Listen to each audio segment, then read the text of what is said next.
Break के बाद आपका खैर मकदम प्रोग्राम सलाम जेके आप देख रहे हैं दिल्ली के स्टूडियो से बराह रास्त 9:13 हो गए हैं। अब प्रोग्राम में आगे बढ़ेंगे, बात आपको बताएंगे एक बड़ा अपडेट और वो है बर्ड फ्लू के हवाले से, क्योंकि इंतजामिया की जानिब से भी अलर्ट जारी कर दिया गया है और जम्मू कश्मीर यूटी के अंदर भी एक बार फिर से बर्ड फ्लू ने दस्तक दे दी है। पिछले साल बहुत सारे केसेस आए थे, इस बार अभी तक जम्मू सूबे से 5 केसेस की तस्दीक हुई है। तमाम अजला में मुतलका हुकाम की जानिब से अलर्ट जारी कर दिया गया है और अभी तक की इतलात के मुताबिक लखनपुर में, जहां पर महकमा एनिमल हस्बेंड्री की जो रेंडर पेस चेक पोस्ट है, यहां पर की जाने वाली लापरवाही के दरमियान ये पता चला कि यूनियन टेरिटरी में बर्ड फ्लू ने दस्तक दे दी है और महकमा एनिमल हस्बेंड्री की तरफ से यूनियन टेरिटरी से में जो बाहर से बेची जाने वाली मुर्गियां हैं, 5 नमूनों की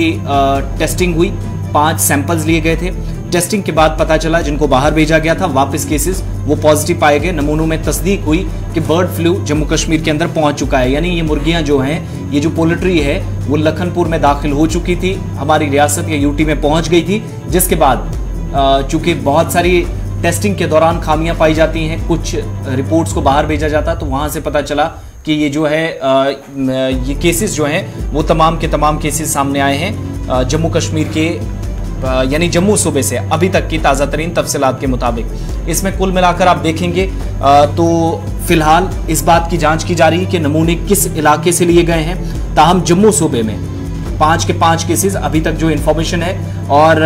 महकमा एनिमल हस्बेंड्री की जो रेंडर पेस चेक पोस्ट पर दूसरी रियासतों से या यूटी से आने वाली जो पोल्ट्री है, चेक पोस्ट पर भी दूसरी रियासतों से आने वाली पोल्ट्री की जांच की तो जाती है, लेकिन कहा जा रहा है कि इस वक्त एक तरफ जांच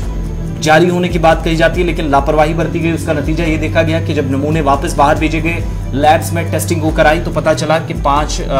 पॉजिटिव केसेस हैं। इसी तरीके से बर्ड फ्लू का खतरा और भी बढ़ गया है। कहा यह जा रहा है कि पोल्ट्री सप्लाई के हवाले से मुर्गियों, बिलखुसूस मुर्गियां इन इलाकों से लाने की हिदायत हैं जहां कोई बीमारी नहीं है, जहां पर कोई इस तरह का केस नहीं है, अभी तक किसी कंफर्मेशन नहीं हो सकी है। सामान को गाड़ी पर इसकी सही जांच और तस्दीक के बाद ही लोड किया जाना चाहिए, लेकिन पोल्ट्री सप्लाईज और महकमा जो है वो कहा जाता है कि उनकी मिलीभगत से बहुत सारी ये जो टेस्टिंग में लापरवाहियां अभी तक आई हैं, उसी का नतीजा इस वक्त आप देख रहे हैं। ताहम इस बात का भी इंतजार किया जा रहा है कि अमले को भी अलर्ट कर दिया गया है, जिले सतह पर मॉनिटरिंग बढ़ाने की हिदायत जारी कर दी गई हैं, यानी हर जिले के अंदर। और अब आप अगर चिकन आप खाते हैं या मुर्गियां वगैरह लेते हैं तो पोल्ट्री की कंसर्न्ड ऑफिशियल्स या जो मुतलकीन हैं उनसे भी ज़रूर रब्ता करें ताकि किसी ज़िले के अंदर इस तरह का केस कोई ना आया हो। और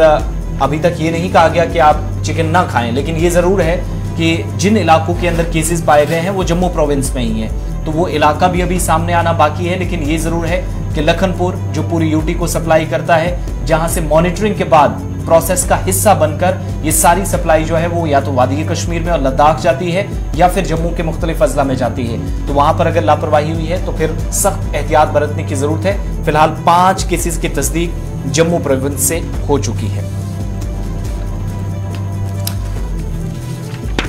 अब आगे बढ़ते हैं, बात अब जरा महकमा सयाहत की भी करते हैं। जम्मू कश्मीर के अंदर महकमा सयाहत जो अब तक अपनी सतह पर काम कर रहा था, सयाहत को फरोग देने की कोशिश है, लेकिन अब एक बड़ा मिशन आने वाले दिनों में हाथ में लिए जाने की एक और पहल जो है वो मुतलकिन की जानिब से की जा रही है, और ये है कि सयाहत को फरोग अपनी जगह, लेकिन साथ ही साथ वो तमाम बच्चे जो किसी वजह से अभी तक स्कूलों तक नहीं पहुंच सके या ड्रॉप आउट हुए, उनको भी सरकार बाकायदा या मुतलका डिपार्टमेंट टूरिस्ट डेस्टिनेशंस को एक तरफ सरकार सामने लाने के लिए कोशिश कर रही है। एक विजन डॉक्यूमेंट तैयार करके नए मकामात की भी निशानदेही होगी, मेजर जो टूरिस्ट डेस्टिनेशंस हैं उनको सामने लाया जाएगा। लेकिन लेफ्टिनेंट गवर्नर मनोज सिन्हा के बकौल, जिनने कल 3-4 बड़ी बातें कही हैं अपने रेडियो प्रोग्राम भी, जो माहाना प्रोग्राम होता है उसमें भी एक और जिक्र उन्होंने कर दिया, जहां पर इस वक्त एक ड्राइव चल रही है तलाश मुहिम के तहत कि जो ड्रॉप आउट रेशो है जम्मू कश्मीर के अंदर कम करने की कोशिश के लिए एक स्कीम मई के महीने में शुरू की गई थी। जो बच्चे स्कूलों से निकल गए, किसी वजह से दोबारा स्कूलों में नहीं लौट सके या फिर स्कूल जा ही नहीं सके, उनको लाने के लिए काम तो हुआ है, लेकिन यह भी कहा गया है कि 40,000 ड्रॉप आउट बच्चे जिनको स्कूलों में वापस सरकार की तरफ से अभी तक इस मुहिम के साथ लाया गया बकौल लेफ्टिनेंट गवर्नर जम्मू कश्मीर। साथ ही साथ बात नौजवानों की भी हुई, लेकिन एक और वादा कर दिया गया कि मेजर जो टूरिस्ट डेस्टिनेशंस हैं, जिसमें पिछले दिनों टूरिस्ट विलेजेस का खुलासा किया गया था, पिछले प्रोग्राम में लेफ्टिनेंट गवर्नर ने बात की थी और फिर कल फिर से अपने प्रोग्राम में दोहराया कि एक विजन डॉक्यूमेंट तैयार होगा जिन जिन इलाकों की, जिन जिन मकामात की निशानदेही होगी, वहां पर क्या सहूलियात इस वक्त जरूरत के मुताबिक दी जानी है, उस पर भी फोकस इस डॉक्यूमेंट के अंदर किया जाएगा। इरफान फाजिल हमारे साथ श्रीनगर से बने हुए हैं, हमारे साथ बराह रास्त इस वक्त हैं, मजीद इस पर बात करेंगे। क्या कुछ और बड़ी बातें लेफ्टिनेंट गवर्नर की तरफ से इरफान कही गई हैं तालीम के हवाले से, और साथ ही साथ टूरिस्ट डेस्टिनेशंस को जिनकी निशानदेही होनी है, फिर वहां पर सहूलियात की फैसिलिटेशंस की बात है, क्या मजीद इक़दाम उठाने पर आने वाले दिनों में फोकस होगा बकौल लेफ्टिनेंट गवर्नर? देखिए, जहां तक टूरिज्म डिपार्टमेंट का ताल्लुक है, जिस तरीके से ये प्रिपेयर विजन डॉक्यूमेंट की बात की गई है, जिसमें खास तौर पर बताया गया है कि मेजर टूरिस्ट डेस्टिनेशन पूछ किया जाएगा। जैसे आपने खुद बताया कि 40,000 के करीब जो drop out school student children थे, उनको ब्रॉड बैक किया गया है, वापस स्कूलों में दाखिला दिलाया है। और एलजी सिन्हा, मनोज सिन्हा जी का भी इस वक्त यही है, एक साइड से मिशन है, दूसरे साइड से विजन है। यानी टूरिज्म डिपार्टमेंट के हवाले से बात करें तो कई सारे ऐसे नई हिस्ट्रीज या नए रिकॉर्ड्स को लेकर नए स्टेप्स लिए जा रहे हैं ताकि इसे मेंटेन रखा जाए, क्योंकि टूरिज्म डिपार्टमेंट ने जिस तरीके से ये डॉक्यूमेंट प्रिपेयर किया है, इसमें मेन चीज नई हिस्ट्री और नए रिकॉर्ड्स को लेकर है ताकि वो चीज आने वाले टाइम में काम आ सके। साथ ही साथ रेडियो टेलीविजन की अगर मैं बात करूं तो उसमें जम्मू कश्मीर के यूथ को एक अच्छी खासी डेवलपमेंट और जिस तरीके से एडमिनिस्ट्रेशन फुली सपोर्ट कर रही है, असिस्ट भी कर रही है, इस प्रोग्राम के बारे में भी बताया। साथ ही साथ अगर मैं बात करूं 5,50,000 सेल्फ अपॉर्चुनिटीज या साथ ही साथ जो है वो क्रिएट की गई है यूथ के लिए। Even back to village programmes में तकरीबन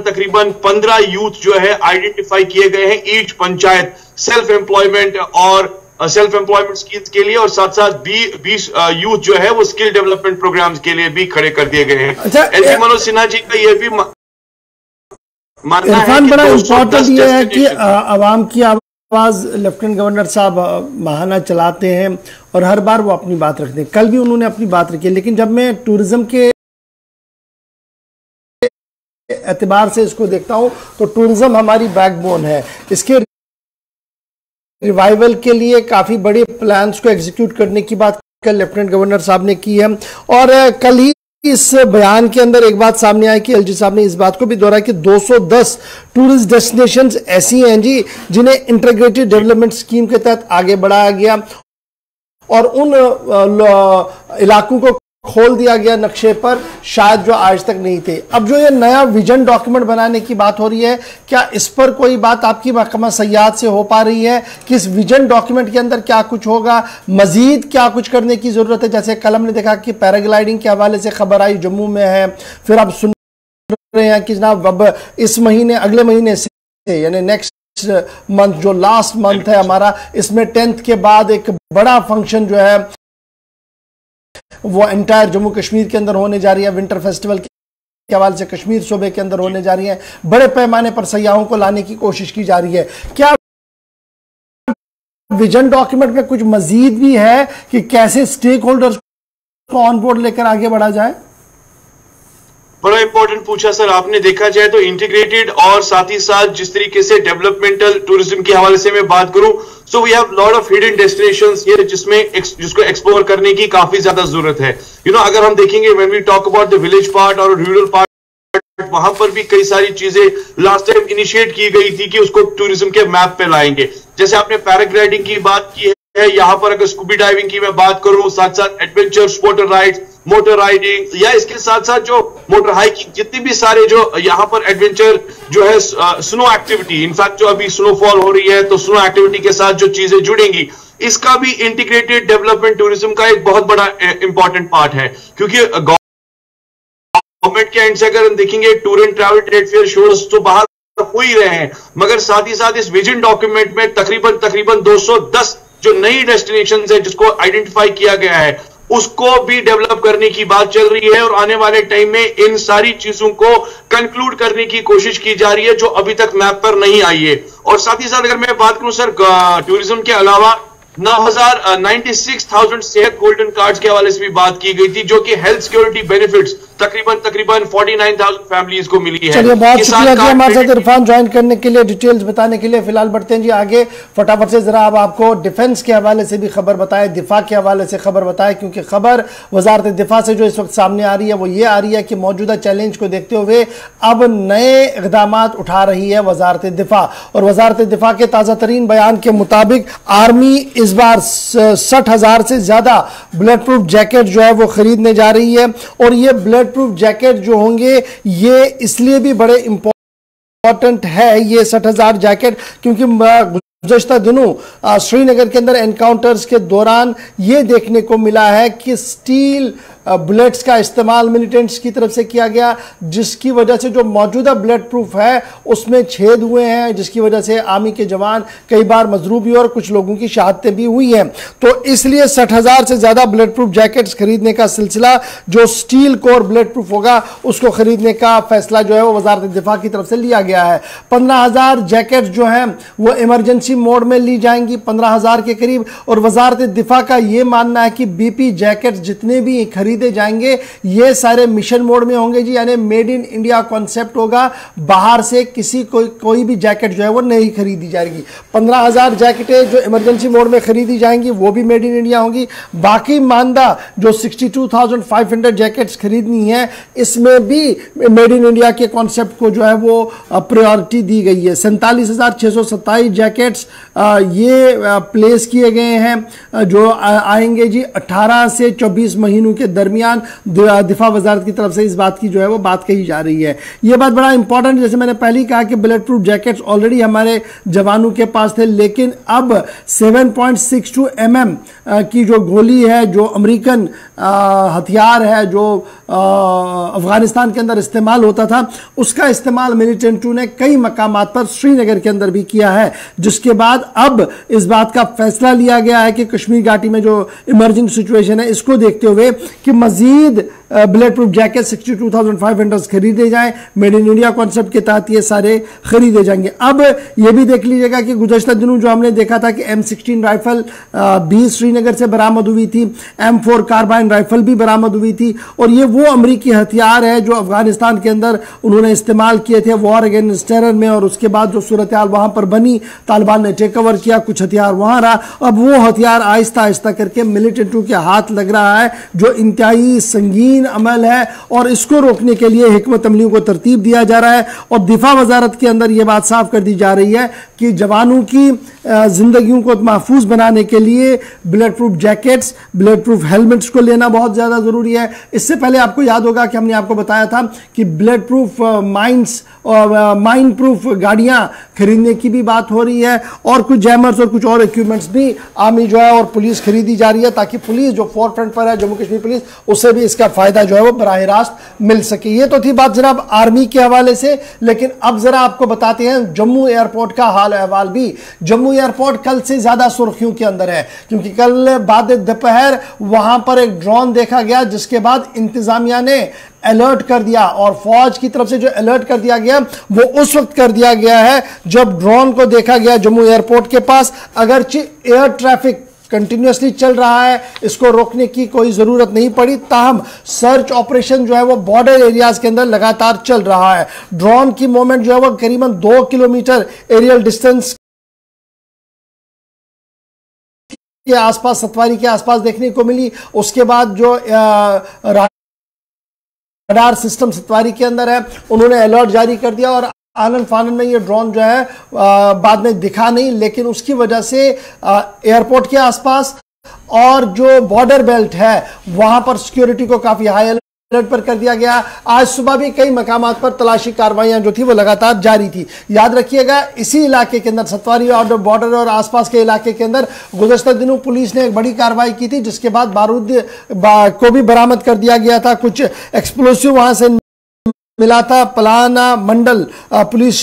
पोस्ट का जो जुरिस्डिक्शन है सतवारी पुलिस स्टेशन के आसपास, वहां पर ड्रोन की तरफ से वो मामला गिराया गया था, जिसके बाद उसे ले लिया गया था। तो फिलहाल जम्मू की सूरत हाल ये है कि एयरपोर्ट के आसपास सिक्योरिटी को सख्त कर दिया गया है। एयरफोर्स स्टेशन और पुलिस की तरफ से मुश्तरका तौर पर अलर्ट जारी करने के बाद जहां सरहद के पास इलाकों में तलाशी कार्रवाई जारी है। वहीं पर एयरपोर्ट के आसपास भी सिक्योरिटी को काफी सख्त कर दिया गया, क्योंकि ड्रोन को कल सतवारी एयरपोर्ट के पास स्पॉट किया गया था। 8 से 9 मिनट तक ये रहा था जराया के मुताबिक, जिसके बाद इंटेलिजेंस और जो सिक्योरिटी एस्टैब्लिशमेंट है वो काफी अलर्ट पर हुई और ड्रोन वापस चला गया। ये दूसरा मौका होगा जब सतवारी एयरपोर्ट बेस के आसपास इस तरीके का मामला जो है वो देखने को मिला। इससे पहले भी एक हमला छोटा सा ही सही लेकिन हुआ था एयरपोर्ट के पास, आईडी गिराने की बात हुई थी, और आज ये दूसरी बार इस तरीके का सस्पिशियस ड्रोन जो है वो देखा गया, जिसके बाद अलर्ट पर रात देर गए से ही पूरी एडमिनिस्ट्रेशन और इंडियन एयरफोर्स वहां पर लगी हुई है।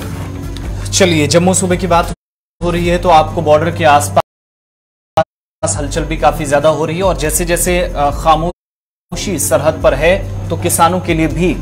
खुशी की लहर है। सांबा की आपको कुछ तस्वीरें दिखाते हैं। पहले हीरानगर के अंदर, फिर कठुआ के कुछ इलाकों के अंदर बॉर्डर एरियाज में जहां पर जीरो लाइन के आसपास काश्तकारी बहुत कम हुआ करती थी या खेतीबाड़ी का काम काफी ज्यादा मुतासिर रहा गुज़श्ता 25 से 30 वर्षों में, या बॉर्डर एरियाज में जा पाना बहुत मुश्किल था क्योंकि सीज फायर वायलेशंस बार बार होती थी और दोनों तरफ से होने वाली फायरिंग से काफी ज्यादा नुकसान उठाना पड़ता था। लेकिन ये वो इलाका है जहां पर ये गेट तकरीबन 25 वर्षों बाद खुले। सांबा के इस इलाके के अंदर इंटरनेशनल बॉर्डर पर जहां पर सबसे पहले एक छोटी सी तकरीब हुई और तकरीब के साथ ही यहां पर बीएसएफ के सख्त पहरे के बीच जीरो लाइन पर ट्रैक्टर्स का इस्तेमाल, ट्रॉलीज का इस्तेमाल, मशीनरी का इस्तेमाल, और किसानों ने बिल्कुल तारबंदी के साथ साथ जहां पर आमतौर पर थोड़ा सा आप 100-50 मीटर उस तरफ देखेंगे तो पाकिस्तानी रेंजर्स खड़े होते हैं, इस तरफ बॉर्डर सिक्योरिटी फोर्सेस के एहलकार या फौज के जवान होते हैं। वहां पर सांबा में इन किसानों ने 24 सालों के बाद एक बार फिर से जो सूखी पड़ी जमीन थी, बंजर जमीन थी, उस पर दोबारा से खेती बाड़ी का काम शुरू कर दिया। मकामी लोगों ने जिला इंतजामिया सांबा का और साथ ही साथ बॉर्डर रोड ऑर्गेनाइजेशन का, जिनने इन इलाकों के अंदर सड़कों पर काम किया है, तामीरात का काम काफी तेजी के साथ हुआ है, और रीगल के इस इलाके के अंदर जहां पर सिविल इंतजामिया के साथ साथ पुलिस और बीएसएफ का बड़ा रोल रहा है, सिक्योरिटी इन लोगों को प्रोवाइड की है। बिना किसी डर और खौफ के और तनाव होने के बावजूद भी इन लोगों ने आगे आने की कोशिश की थी और एक अच्छा यहाँ पर इनको न सिर्फ प्लेटफॉर्म बल्कि ये कहा जा सकता है एक तरह से अच्छा माहौल बनाकर इनको बीएसएफ ने दिया, जिसके बाद रीगल के इस आसपास के इलाकों में बॉर्डर पर जीरो लाइन पर 34 सालों के बाद किसानों ने उस वक्त खुशी महसूस की, राहत की सांस ली, जब उनकी बरसों पुरानी जो यहाँ पर जमीनें हैं एक बार फिर से खेतीबाड़ी शुरू की। मैं गांव चिलियारी का रहने वाला हूं, पंचायत चचवाल। मैं इस खेती को करते हुए हमारे पूरे जो जितने भी किसान हैं सभी लोगों में एक खुशी की लहर है। 24 साल का अरसा बहुत बड़ा अरसा होता है जिसमें एक उम्र बीतती है। आज जो है 24 साल पहले जिस बच्चे का जो है जन्म हुआ था, वो ऐसे किसान भी हमारे साथ हैं कि जो है वो भी खेती कर रहे हैं और अपने आप को बड़े गौरवशाली महसूस कर रहे हैं कि हमारी जो खेती जो 24 साल पहले बंजर हुई थी, आज मुझे मौका मिला बड़ा सीना तान कर बिना सीना चौड़ा करके जो है वो खेती करने के लिए आ रहा है। और इस खेती का जो है लाभ जो है बहुत ज़्यादा लाभ है। बहुत सारे किसान ऐसे हैं कि जिनकी एक मरला ज़मीन भी जो है फेंसिंग के पीछे नहीं रही थी, उनकी ज़मीन इसमें जो है 148 कनाल के करीब जो है लोगों की ज़मीन जो है अभी जो है कल्टीवेट होने जा रही है। इस बात की जो है खुशी की लहर जो है हर एक परिवार में, इसमें बहुत सारे परिवार जो है इसमें आएंगे और उनको इस खेतीबाड़ी का लाभ होगा। ये 24 साल के बाद है, 98 में लास्ट टाइम जो है इसको जो है खेतीबाड़ी की गई थी। उसके बाद जो है आस्ता आस्ता जंगल होता गया, इतना ज़्यादा जंगल था कि जहाँ पर जो है ट्रैक्टर चलाना बड़ा मुश्किल था। बीएसएफ ने इसको जो है बहुत लगातार जो है इसमें जो है अपनी उपकरण चलाकर जो है जेसीबी और ट्रैक्टर चलाकर जो है इसको जो है थोड़ा आसान बनाया, और आज किसान इसको जो है काम करने में जो है थोड़े राहत महसूस कर रहे हैं कि जो है था पहले अगर वैसा ही जंगल होता तो शायद बहुत मुश्किल हो। बीएसएफ को इसमें जो है बहुत फायदा है। जैसे पहले जंगल था, बहुत ऊंचा जंगल था, सरकंडा था, और जो है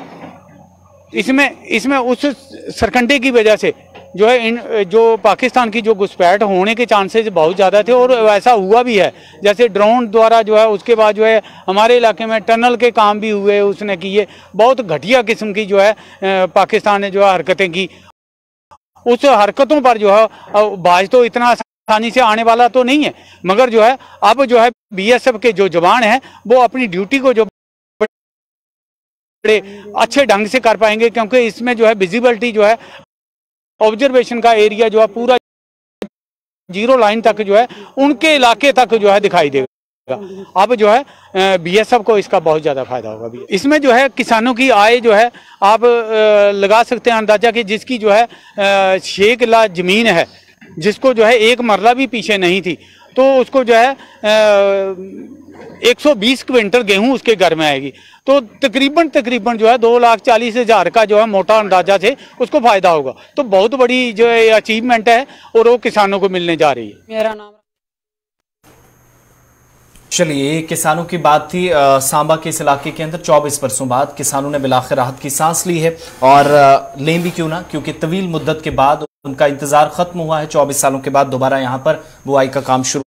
हुआ है, खेतीबाड़ी शुरू हुई है। आगे बढ़ते हैं, बात सरमा की भी करते हैं। सरमा ऑलरेडी जम्मू कश्मीर के अंदर पहुंच चुका है। बीच बीच में अलग अलग जगहों पर स्पेल्स के हिसाब से कभी बारिश, कभी बर्फबारी का सिलसिला बीच बीच में कुछ दिनों तक जारी रहता है। कल भी कुछ एक बालाई इलाकों में बारिश हुई, बर्फबारी हुई, और उसके बाद ये जो मौसमियाती तब्दीली मुसलसल है, इसमें कई तरह की बीमारियां भी जम्मू कश्मीर के अंदर लोगों को परेशान करती हैं। ऐसे में जब मुआलिजीन की राय हम देखते हैं या माहिर नफ्सियात को देखते हैं या उनको सुनते हैं, क्योंकि वो हालात का मुशाहिदा करते हैं, तो वो मानते हैं कि सर्दी के आयाम में आज के वक्त में भी तकरीबन 10% ऐसे लोग हैं जो मौसमियाती तब्दीली की वजह से तनाव का शिकार हैं, और ज़रूरियाती ज़िंदगी में खलल पड़ना सूरत हाल को मज़ीद बिगाड़ने का सबब बनता है। यानी जब लोगों के जहन ठीक नहीं रहते हैं, नफ्सियाती तौर पर वो दबाव महसूस करते हैं, उलझनों का शिकार करते हैं, तो पुरतनाव सूरत हाल भी घरों के अंदर, फैमिलीज के अंदर, रिश्तों में या हालात में नजर आती है। इस बीच मौसम सरमा के दौरान माहिर नफ्सियात के मुताबिक ज्यादा भूख, उदासी, सुस्ती महसूस करना और नींद आना, ये भी सीजनल अफेक्टिव डिसऑर्डर कहलाते हैं, और मौसमियाती तब्दीली से ही ये डिसऑर्डर शुरू होता है। इन अलामात को जाहिर करता है और इससे अंदाजा होता है कि जहनी दबाव का कोई इंसान सरमा के दौरान शिकार हुआ है। जहां तक बात वादी कश्मीर की है, तो यही जो साइकोलॉजिस्ट हैं वो मानते हैं कि mental health and neuro sciences में मौसम सरमा की शुरुआत के साथ ही इन मरीजों की तादाद में इजाफा होने लगता है। जो पिछले साल थे वो इस साल बढ़ने लगते हैं, या हर साल तादाद बढ़ती है, और हर रोज इलाज मुआवजे के लिए आने वाले लोगों में तकरीबन 10% इस तरह की बीमारियां पाई जाती हैं या अलामात जाहिर होती हैं, जिससे पता चलता है कि ये लोग सर्दियों में सीजनल अफेक्टिव डिसऑर्डर का शिकार हुए हैं। प्रोफेसर याथिर, जो कि एक साइकियाट्रिस्ट हैं, बताते हैं कि मौजूदा सीजन जो चल रहा है खजां का, और इसके बाद अब आप देखेंगे चिल्लाए कलाम की तरफ जाएंगे, या जो आखिरी आयाम सर्दी के होंगे, इनमें अचानक ज्यादा सर्दी होने से कई लोग जो हैं उदासी का शिकार होंगे, नींद ज्यादा आएगी लेकिन नींद में खलल होगा, भूख में इजाफा होगा, और इस तरह की अलामात जब सामने आएंगी तो तकरीबन न सिर्फ मरीजों का अस्पतालों पर रश बढ़ रहा है, बल्कि उससे पता चलता है कि डिसऑर्डर कैसे लोगों को ज्यादा हर गुजरते दिन के साथ या हफ्तों के साथ, महीनों के साथ तनाव का शिकार बना रहा है। वहीं माहिर नफ्सियात ये भी कहते हैं कि मौसम सरमा के दौरान ही जरूरियात जिंदगी की जो दस्तयाबी है, जिनमें बिजली की अदम दस्तयाबी, पानी की सप्लाई में बार बार रुकावट, बर्फ की वजह से चलने फिरने में मुश्किलात का सामना, घरों के अंदर ज्यादा वक्त फिर गुजारना, मरीजों को हमेशा सीजनल डिसऑर्डर का शिकार होने का खतरा बढ़ा देता है या खदशात ज्यादा रहते हैं। बदकिस्मती यह है कि वादी के अंदर या जम्मू के कुछ इलाकों के अंदर सख्त सर्दी के दौरान ज़रूरत ज़िंदगी मैसर ना होने से भी लोगों को ख़राब मौसमी सूरत हाल में परेशानी रहती है। एक तो फिर रिश्तों पर इसका असर, फिर आपकी जो निजी ज़िंदगी है उस पर असर, फिर आपके घर पर, और उसके बाद बात जब फैमिली से बाहर निकलती है तो हालात भी आपको तनावपूर्ण, पुरतनाव लगने लगते हैं। 10 मरीज इसी तरीके से रोजाना आते हैं, शिकायत बकौल साइकोलॉजिस्ट उनके पास इस तरह के मरीज अपनी बात लेकर आते हैं, जिनसे पता चलता है कि हर गुजरते दिन के साथ यूटी के अंदर ये केसेस बढ़ रहे हैं। अब जब हम बीमारियों की बात कर रहे हैं तो यहाँ पर यह भी बताते हैं कि नवंबर का महीना थोड़ी सी राहत लेकर इस एतबार से आया है कि वबाई मर्ज कोविड-19 के केसेस में थोड़ी सी कमी देखी गई है। अभी थोड़ी देर पहले बताया कि बर्ड फ्लू ने दस्तक दी, 5 केसेस हुए, एहतियात बरतने की जरूरत है। इससे पहले डेंगू के केसेस लगातार बढ़ रहे थे, जम्मू सूबा मुतासिर हुआ, लेकिन नवंबर का महीना दोनों सूबों के लिए अच्छा रहा। कोरोना से ज्यादा लोग मुतासिर नहीं हुए, और नवंबर के महीने में तीसरी मर्तबा ऐसा हुआ 24 घंटों के दौरान जब किसी की कोरोना टेस्ट रिपोर्ट पॉजिटिव नहीं आई। 3rd टाइम इन नवंबर। मुतासरीन की जो मजमूई तादाद है वो 4,79,330 के पार हो चुकी है। 13 नवंबर को जम्मू कश्मीर के तमाम 20 डिस्ट्रिक्ट्स के अंदर कोई केस सामने नहीं आया था। इसी तरीके से 48 दिन में भी, मुसलसल 48 दिन में जम्मू कश्मीर में किसी की मौत नहीं हुई है। अच्छी तादाद है, इसके लिए भी हमें शुक्र करना होगा। और कुल तादाद जो अब तक जिन्होंने कोविड की वजह से अपनी जान गंवाई है, हमसे दूर हुए हैं, वो पिछले 2-2.5 सालों का आप आंकड़ा देखेंगे तो 4780 के पार पहुंच जाता है सरकारी आदादोशुमार के मुताबिक। महकमा सेहत की तरफ से जो आदादोशुमार फराहम किए गए हैं वो बताते हैं कि जम्मू कश्मीर में एतवार और अब तक यानी रात 12 बजे तक जो मेडिकल बुलेटिन आता है, जो रिपोर्ट्स आती हैं, वो नंबर्स काउंट किए जाते हैं कि 24 घंटों के दौरान पिछले 12 बजे से रात के 12 बजे तक कितने केसेस रिपोर्ट हुए। तकरीबन 5-6 बजे के आसपास मेडिकल बुलेटिन भी महकमा सेहत जारी कर देता है। लेकिन पता ये चला कि कोरोना वायरस के लिए 3106 टेस्ट 24 घंटों में किए गए। किसी एक शख्स की 3100 से ज्यादा टेस्ट करने के बावजूद भी रिपोर्ट पॉजिटिव नहीं आई। कश्मीर सूबे के 10 के 10 अजला, श्रीनगर, बारामूला, बडगाम, पुलवामा, अनंतनाग हो, कुपवाड़ा, कुलगाम या शोपियां, इसी तरीके से जम्मू में भी, जहां पर अब तक जो तादाद है वो 1.5 लाख के पार मुतासरीन की ऑलरेडी पहुंची थी। मरने वालों की तादाद भी 2000 के पार है। कश्मीर वादी में 3.5 लाख से ज्यादा केसेस हैं। लेकिन नवंबर का ये तीसरा दिन ऐसा गुजरा है इस साल के इस 11वें महीने का जब कोई भी पॉजिटिव रिपोर्ट यानी कोरोना का कोई भी केस 24 घंटों में यूटी में सामने नहीं आया है। चलिए जनाब, इसके बाद जरा बढ़ते हैं एक और अहम खबर की और बात जम्मू कश्मीर की करते हैं। जम्मू कश्मीर सकाफती तौर पर बहुत ही ज़्यादा मालामाल है और बहुत सारी ऐसे राज दफन है जो वक्तन फ़वक्तन सामने आते हैं और आसार कदीमा भी मुख्तलिफ जगहों पर जाकर रिसर्च करें, जिससे हमें पता लगता है कि जम्मू कश्मीर की तवारीखी बैकग्राउंड जो है, इल्मी बैकग्राउंड जो है वो काफ़ी पुराना है और यहाँ पर ऋषियों मुनियों संतों का आना जाना लगा रहा है और मुख्तलिफ मजहबों का गहवारा जम्मू कश्मीर रहा है। स्पेशली वादिया कश्मीर के मुख्तलिफ इलाके जो है वो रहे हैं और इसकी ताज़ा मिसाल उस वक्त सामने आई दिवसर कुलगाम के अंदर, जब मजदूर JCB के जरिए से एक पुल का काम कर रहे थे और अचानक से एक पत्थर सामने आया और उस पत्थर की जब जांच की, जब उस पत्थर की सफाई हुई तो पता लगा कि ये कोई आम पत्थर नहीं है बल्कि तवारीखी एतबार से इंतहाई अहम पत्थर है, जिसके बाद उसे पुलिस के नोटिस में लाया गया है। खबर इस वक्त जो सामने आ रही है कि ये जो पत्थर है ये तवारीखी तौर पर इंतहाई अहम माना जा रहा है। काले रंग का ये पत्थर है, दिवसर इलाके के अंदर ये निकला है और इस पर कुछ कलिमात भी तहरीर है। अब ये किस जुबान में है उसको लेकर अब आने वाले दिनों में जो है वो मज़ीद तहकीक होगी, लेकिन ये साफ लग रहा है कि ये तवारीखी पत्थर है और इस पुल के नीचे जब सफाई हो रही थी, ड्रिलिंग हो रही थी, ड्रेजिंग हो रही थी तो उस दौरान एक पत्थर मिला, जिसके बाद लोकल पुलिस को बुलाया गया। पुलिस ने स्पॉट पर आकर उसकी पोजीशन को अपने पास लिया, हो सके तो उसको भी ज़रा दिखाइएगा। उसके बाद ही साथ साथ अब आर्कियोलॉजी और आर्काइव डिपार्टमेंट को भी मुतहरिक कर दिया गया है, जिसके बाद उनकी तरफ से एक बयान आएगा। लेकिन अभी तक जो आसार कराइम है वो ये बता रहे हैं कि एक तवारीखी पस मंज़र है और तवारीखी पस मंज़र के अंदर यहाँ पर क्या कुछ निकलता है, एक बड़ी बात ये होगी क्योंकि मजदूर काम कर रहे थे। दिवसर इलाके साउथ कश्मीर का है, वहाँ पर एक पुल बन रहा है और खुदाई के दौरान, JCB की खुदाई के दौरान लंकर पुम्मई गांव जो दिवसर का है वहाँ पर ये पत्थर जो है मिला। कोशिश करेंगे अब्दुल हमीद हमारे साथ ज्वाइन करें। हमीद, क्या आप तक मेरी आवाज़ आ रही है? चलिए, हो सके जरा वो दिखाइएगा, वो तस्वीर जो एक आई थी हमारे पास उसको भी।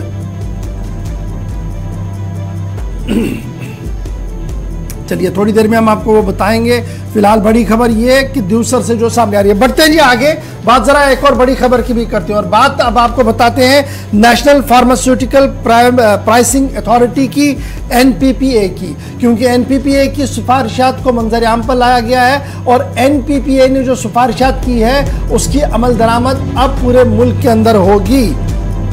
कॉर्नरी स्टंट यानी जो दिल के मर्ज के अंदर मुब्तला लोग हैं उन्हें स्टंट डालना होता है और उस स्टंट के लिए काफ़ी ज़्यादा ज़रूरी पैसे जो है वो लगते थे, लेकिन अब हुकूमती सतह पर यह फैसला लिया गया है कि कॉर्नरी स्टंट जो है वो national list of essential medicine 2022 में लगाया गया है और इस तरीके से अब जो इसकी प्राइसिंग होगी वो सरकारी तौर पर होगी और सरकार इसको मूव करेगी। एक्सपर्ट कमेटी की तरफ से जो रिकमेंडेशंस गई थी उस रिकमेंडेशन में national pharmaceutical pricing authority NPPA ने इस बात का खुलासा किया था सरकार के सामने कि स्टेंट्स जितने भी दिल के अंदर पड़ते हैं, जिस किस्म का भी पड़ता है, इसके अलग अलग रेट्स हैं, उन रेट्स को यकसा किया जाए ताकि गरीब भी अपना इलाज मुआवजा जो है वो कर सके। 6 नवंबर को जो स्टैंडिंग कमेटी, नेशनल कमेटी है जी मेडिसिन की, स्टैंडिंग कमेटी बराए नेशनल मेडिसिन जो है SNCN जो है, उन्होंने सबमिट कर दी है अपनी रिकमेंडेशन मरकजी वजारत सेहत को, और मरकजी वजारत सेहत ने बाज़ाब्ता तौर पर नोटिफाई कर दिया है कॉर्नरी स्टेंट्स को और उस लिस्ट में डाल दिया है जिसे एसेंशियल मेडिसिन लिस्ट साल 2022 बताते हैं, उसमें अब स्टेंट्स को भी डाल दिया है क्योंकि ये लाइफ सेविंग ड्रग्स में आता है, लाइफ सेविंग डिवाइसेस में आता है। और इसको अफोर्डेबल कैसे और बनाया जाए और ज्यादा सस्ता कैसे किया जाए। पहले ही वजीर आज़म साहब की एक कोशिश के तहत उसको सस्ता किया गया था, लेकिन वो कितना मार्केट में चला नहीं चला वो आप सबको पता है। लेकिन अब बाज़ाब्ता तौर पर मरकजी वजारत सेहत ने एनपीपीए की सिफारिशात को अमल दरामद कर दिया है और जो लिस्ट एसेंशियल मेडिसिन की है उसमें उसको एसेंशियल लाइफ सेविंग डिवाइस के तहत जो है वो डाल दिया है। नेशनल फार्मास्यूटिकल प्राइसिंग अथॉरिटी जो है उन्होंने बाज़ाब्ता तौर पर कॉर्नरी स्टेंट के लिए रेट्स फिक्स कर दी है और मरकजी वजारत सेहत ने बाज़ाब्ता तौर पर उस रिकमेंडेशन को माना है, लिस्टिंग कर दी गई है। अब रेट्स कितनी होंगी, 2 तरह के स्टेंट्स पड़ते हैं जी, अपनी अपनी रेट्स दोनों की है। SNCM की तरफ से भी बात जो है वो सामने रखी गई है, लेकिन इसको बाय एंड लार्ज जब आप देखते हैं तो इसको इंतहाई अहम माना जा रहा है। इससे पहले anti cancer drugs, antibiotics, vaccines को और तकरीबन 30 से ज़्यादा अकसाम को नेशनल लिस्ट में डाल दिया गया है, एसेंशियल लिस्ट में, जो 13 सितंबर को जारी कर दी गई थी। और अब इसमें ये 2 चीज़ें भी ऐड कर दी गई है, तो कुल मिलाकर 384 की लिस्ट हो गई है जो एसेंशियल मेडिसिन या एसेंशियल डिवाइसेस के तौर पर लाइफ सेविंग में बता दिया गया है नेशनल फार्मास्यूटिकल एजेंसी और साथ साथ नेशनल कमेटी ऑन मेडिसिन की तरफ से जो रिकमेंडेशन गई है उसको सरकार की तरफ से मान लिया गया। छोटा सा ब्रेक होगा जी, यहाँ पर ब्रेक के उस पार आएंगे तो बातें 1-2 और आपके साथ करनी है। एक तो PLA की सरगर्मियां किस तरीके से चल रही हैं सरहद पार, उस पर फौजी सरबराह का बयान है और सरमाया क्या कुछ है। फिर एक और खबर से भी आपको बाखबर करेंगे कि बिहार में जो एक्सीडेंट हुआ है, दिलदोज एक्सीडेंट हुआ है, वहां की क्या कुछ सूरत हाल, और फिर फोन कॉल्स का सिलसिला भी चलेगा। आप और हम गुफ्तगू करेंगे, आपके मसाइल पर बात होगी। लेकिन वक्त हो गया छोटा सा ब्रेक के फौरन बाद हाजिर खिदमत होते हैं।